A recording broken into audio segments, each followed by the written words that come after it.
Olá, aqui é a professora Amanda. Estamos na disciplina de Administração Rural. E hoje nós vamos falar um pouco sobre as funções administrativas e a sua aplicação no setor rural. As funções administrativas podem ser classificadas em planejamento, organização, direção e controle. Então vamos detalhar cada um desses. O planejamento, todo mundo já sabe fazer, todo mundo faz planejamento em algum nível na sua vida. Faz na cabeça, a gente levanta, acorda e pensa, hoje eu vou pegar meu caderno para estudar, depois eu vou tomar um café da manhã, depois eu vou escovar os dentes. Não nessa ordem necessariamente. Mas todo mundo, ao momento de acordar, já começa a planejar seu dia. Às vezes executa, às vezes não, mas o plano está lá, todo detalhado. O plano não precisa ser escrito, mas é melhor que ele seja, para você ver as etapas que você quer cumprir. Principalmente quando a gente está falando aí de um negócio, de uma empresa. Então, a etapa de planejamento é a etapa principal para se realizar alguma atividade e é a etapa que demanda mais tempo de raciocínio e planejamento. Então, essa etapa constitui na preparação de alguns documentos, na observação do que o mercado está fazendo, ou então na sua preparação mesmo, você estudar aquele setor para atuar, em elaborar um roteiro. Então, descrever o que você quer fazer, ter métodos para fazer o que você descreveu no seu roteiro, objetivos e, no final, esse planejamento objetiva o cumprimento de metas. Mas, para isso, esses passos devem ser seguidos e se você fez um bom planejamento e seguiu tudo direitinho, no final, se tudo der certo, você vai alcançar suas metas. Mas você só vai saber quais são elas se você planejar e se preparar para isso. A gente tem a etapa de organização. Ser organizado é muito importante na nossa vida e no nosso negócio também. Na organização, a gente vai agrupar e estruturar os fatores de produção, que podem ser o trabalho, a terra, o capital. E com isso, com essa organização, a gente vai agrupar esses fatores de produção que estão disponíveis para a empresa, para viabilizar seu funcionamento de forma eficiente. Porque já pensou se você for um dono de uma empresa e aí você tem seus papéis todos desorganizados, o seu dinheiro é desorganizado, você gasta desordenadamente, você não tem controle, você não classifica seus gastos, você tem seus funcionários e você paga eles de forma aleatória e não faz o controle. Já pensou no final das contas o que isso não vai virar? Mesmo quando a gente tem muita organização, às vezes alguma coisa ou outra vai saindo do controle. Mas quando a gente se organiza, dá tudo mais certo. A gente tem a outra etapa, que é a direção. A direção é o que o gestor vai fazer, o que o dono vai fazer, o que o gerente vai fazer, que ele vai comandar, gerir e dirigir e, acima de tudo, supervisionar. E a direção nada mais é do que o ato de supervisionar o uso dos recursos, de cumprir as exigências, motivar os trabalhadores, executar algumas tarefas e obrigações que já foram planejadas. E esse líder, esse gestor, esse gerente, ele pode ser autocrático, democrático ou indiferente. A gente tem um líder autocrático quando é aquele que sempre toma as decisões, ele só vai delegar. Ele é mais rígido e ele dá as ordens para os seus subordinados. Esse tipo de líder é importante em alguns setores, porque ele vai delegar as funções para as pessoas e essas pessoas já vão ter o direcionamento do que fazer. O líder democrático é aquele que tem o panorama na sua frente do que ele tem que fazer. Só que o que ele pensa primeiro? Ele vai falar com a equipe e vai fazer uma votação, vai fazer uma reunião para ver qual a melhor forma de se realizar aquela tarefa que já foi planejada anteriormente. É um líder muito bom também, mas tem certas horas que não tem como a gente fazer isso. A gente tem que ser autocrático, a gente tem que delegar as funções. Mas ser democrático também vai trazer muito benefício, porque a gente não sabe de tudo.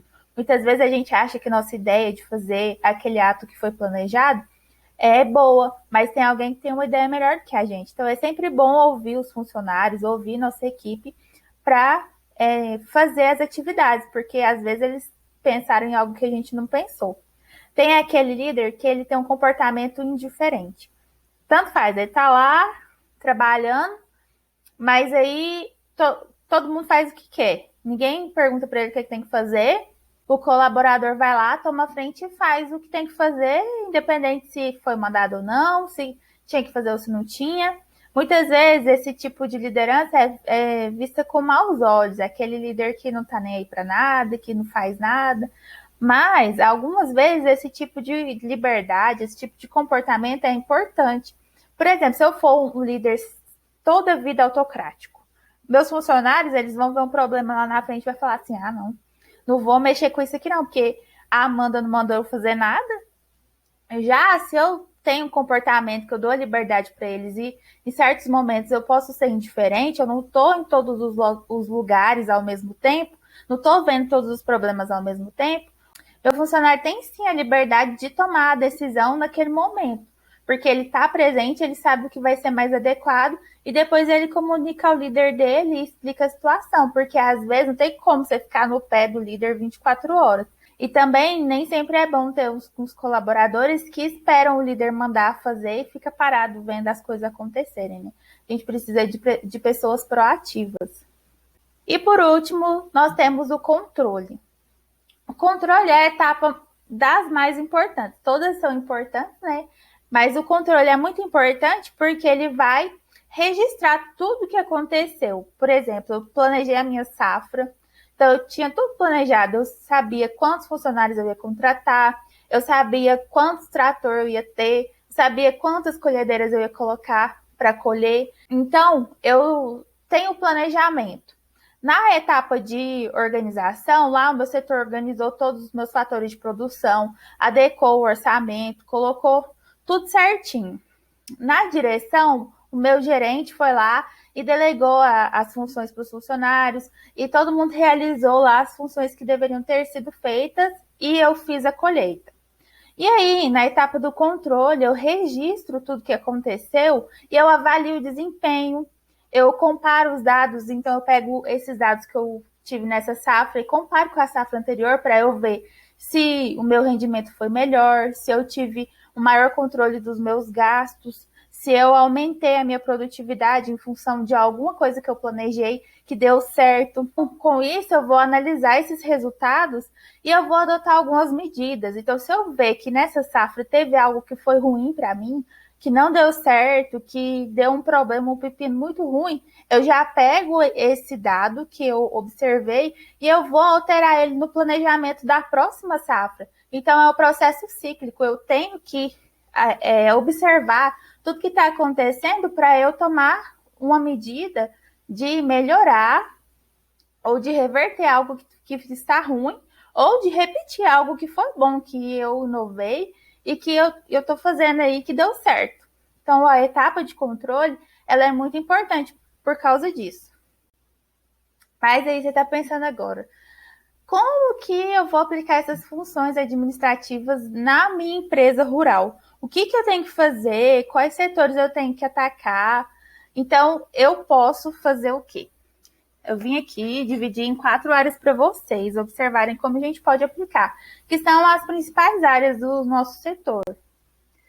Então, essas áreas foram divididas em produção, finanças, comercialização e recursos humanos. Então, eu posso planejar nessas 4 áreas, eu posso dirigir nessas 4 áreas, eu posso controlar essas 4 áreas. Fazer isso de forma estratégica ou de forma operacional. Posso planejar a minha produção de forma operacional. Eu faço o levantamento de todas as máquinas agrícolas que eu tenho e com isso eu vou planejar quantos funcionários eu vou contratar. Então eu pego lá a produção e os recursos humanos e aplico o planejamento operacional.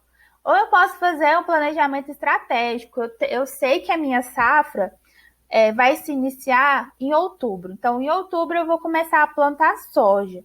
E eu sei que no plantio eu vou precisar de funcionários. Então, eu vou planejar estrategicamente a minha forma de contratar esses funcionários. Então, eu vou fazer uma análise do mercado, eu vou começar a abrir as seleções para quando chegar lá no final do ano, lá em outubro, eu já tenho os profissionais que vão me auxiliar nesse processo. Todas as aplicações podem ser feitas nessas 4 áreas, tanto de forma estratégica, tanto de forma operacional. Aqui eu fiz só uma tabelinha mostrando para vocês que é possível aplicar tudo isso em todas as áreas. Então, as funções administrativas, tanto de forma estratégica quanto de forma operacional, podem ser aplicadas em diferentes níveis.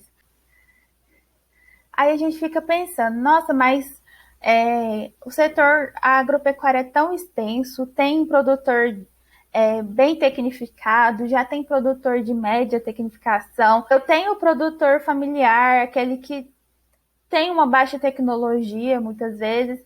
E quais são os desafios dessas empresas rurais? Por que é difícil aplicar isso nas empresas rurais e muita gente não dá certo? Muita gente vive apertado no final do ano, vive no vermelho, porque não soube administrar essas funções da administração rural. Eu separei alguns fatores, são vários, né? Mas eu separei alguns para ressaltar aqui para vocês.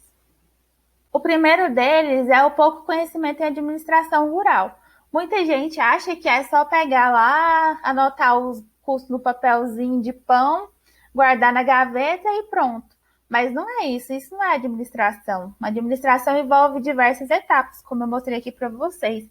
E esse pouco conhecimento do pessoal que trabalha no setor rural faz com que, muitas vezes, essa parte administrativa seja negligenciada. A pessoa pensa, nossa, eu preciso só plantar e colher, o resto eu me viro. Mas não é assim, a gente tem que planejar, tem que se organizar para dar tudo certo, para um plano A, um plano B, um plano C, para se algo der errado, a gente conseguir atacar antes que aconteça. Tem outro fator também, que é a insuficiência em determinadas habilidades. Vamos pensar assim, nossa, tem um produtor rural lá do Mato Grosso e ele é um produtor de grande porte. Só que ele não tem habilidade nenhuma para lidar com os colaboradores dele. Então, ele tem uma habilidade muito ruim no RH. E aí, ele é muito bruto, ele é chucro, ele trata mal os funcionários dele. E aí, o que acontece? A rotatividade dele é muito alta, não para nenhum funcionário com ele, porque ninguém quer trabalhar com ele.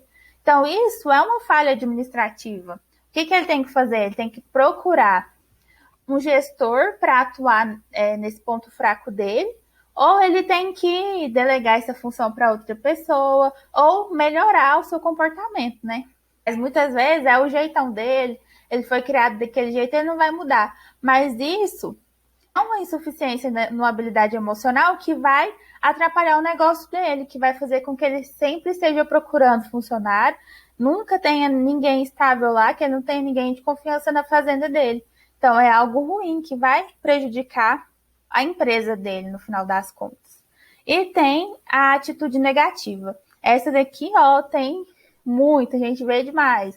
Tanto no grande, no médio, no pequeno.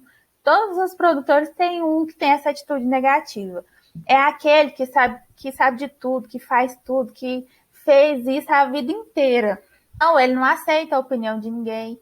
Ele vê lá, contrata um engenheiro agrônomo fala para ele, olha, vamos fazer uma calagem, o seu solo está ácido. Se você plantar desse jeito, não vai dar certo. Ele fala, não vou fazer isso, meu vizinho não fez. Ele nunca fez calagem, ele nunca fez aqui na região. Eu sempre trabalhei assim a minha vida inteira. Meu pai trabalhou assim, eu não vou fazer. Então, esse tipo de atitude também impede o crescimento da empresa e traz uma dificuldade aí na questão administrativa, que isso vai atrapalhando tudo no funcionamento da empresa da pessoa. E tem aquele negócio, né? Dono é dono. Se ele mandou, tá mandado, né? A gente pode ficar entrando de butuca aí nessas coisas, não. Muitas vezes a gente tem que ter muita inteligência emocional para tentar contornar a situação, explicar qual é a melhor forma, que o pai dele não fez, porque naquela época não era assim, mas hoje em dia mudou, né? E assim a gente consegue contornar essas atitudes negativas e aplicar o nosso plano administrativo naquela empresa. Porque muita gente não trata as propriedades rurais como empresas, mas elas são a fonte de sustento, é a fonte de renda dos trabalhadores, dos produtores rurais, né? Então a gente tem sempre que ter essa noção. Eu sei que você queria mais, eu sei que você tá triste, que tá acabando, mas não fica triste não. Semana que vem tem mais. E muito obrigada por ter chegado até aqui. Comenta, curte, compartilha. Deixa sua dúvida aí nos comentários. Segue aí esse canal. Eu não sei se existe ainda esse canal, mas segue aí. E é isso. Obrigada a todos pela atenção e até a próxima.